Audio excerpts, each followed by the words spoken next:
It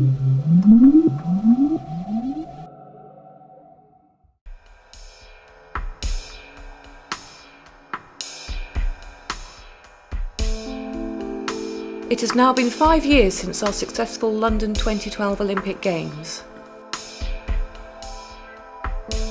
But what has happened since we won the bid all those years ago? Tonight we ask the question, what do you remember about 2007? Good afternoon, sir. So I wonder if you could tell me, what do you remember about 2007? Oh, 2007, that's when I think people started to think more seriously about sustainable issues, and particularly the way we build houses. And this house now would have been considered pretty radical back then, with its use of natural materials, a timber frame, and of course the straw bales which provide the insulation for the house. But now obviously of huge benefit, with a smaller carbon footprint and much cheaper to run. Meet mother and daughter Joanne and Florrie, who during 2007 lived in Plymouth. Today they are about to watch an old holiday video made in their old home around that time, which was recently handed into the archives.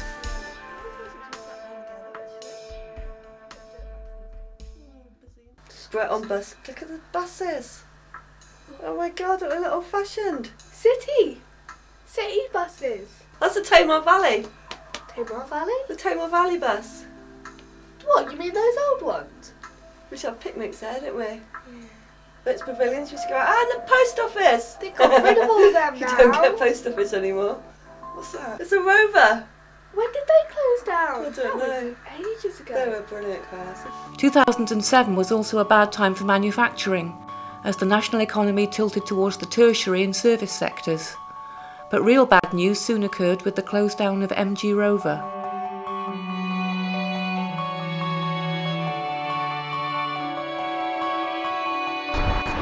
MG Rover. Rover, what a proud name that was. Really proud and English.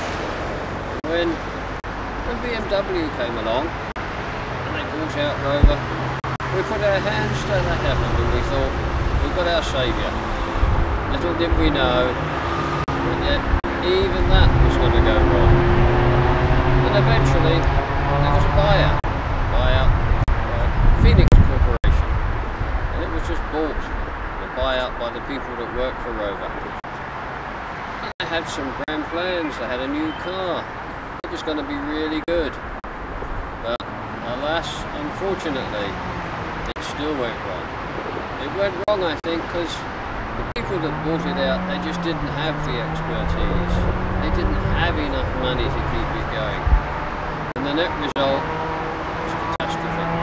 Complete and utter breakdown of the company. So in the end, its suppliers just turned against them. Wouldn't supply them anymore, no more parts, no more cars, and no more Rover. So what memories did you have of the British car industry then?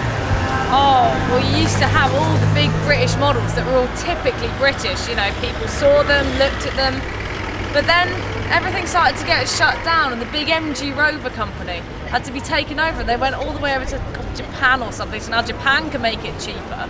So everything nowadays has got to be made abroad because it's just far too expensive to do in England, so hundreds of thousands of people ended up losing their jobs. And you're just wondering what was the point, because now they're not seen as a British symbol. So they're made all the way bloody over in Japan. So what do you remember about the British car industry then? Not a lot. Let me think. I do remember about MG Rover, and I vaguely remember the BMW buying them, and not having them for very long before they sold them to the Chinese. Is that right? But I do remember in all of that, lots and lots of people losing their jobs, which must have been really hard for them. But I suppose that you have to put that down to the fact that we all live in a global economy now, and nothing is owned by Britain alone anymore. Sad in a way, but I suppose that's how the world is going now. You can't. I don't think there is one British make of car anymore. Maybe Rover was one of the last ones. And even Jaguar isn't Jaguar anymore, it's Ford, I think. So So something we just have to accept, that that's how life is now. So where were you at the time of the MG Rover crisis then? Don't you speak to me about MG Rover. I used to work for that place. And they got sold. Don't know where they ended up though. And that's the whole thing. Apparently, sold to BMW, then sold to some consortium, Phoenix I think it was, then to some to someone in China. Someone in China. You see, the amount of money I lost from working in that company was unbelievable. Do you see an MG Rover now? Occasionally. Okay. Does it look similar to the old models? Very. Of course it does. Built on the same chassis.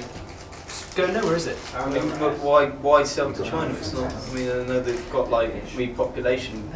It's because they came in going, hey, you're building cars on old chassis, we can make you a quick buck by getting you out of this. We thought, brilliant, we'll sell up to them. We sold to them, and here we are now. No money, nothing to show for it, apart from maybe a rubbish little pension. The British car industry at the time, it was a terrible period for the car industry. It had been in decline for many years, but at that particular period, the tragedy was the loss of all those jobs and the heartache and the tragedy that came to the families involved. The government itself, it really was it was between a rock and a hard place. It was. If you poured money into it, you were supporting a lame duck, and if you didn't support the lame duck, then you were letting down British industry. So from the point of view that I can recollect, we were damned if you do and damned if you don't. And the outcome of it was that, yes, there was a tragic loss of all the employment, all the industry, and all the heartache that brings to the people that were involved.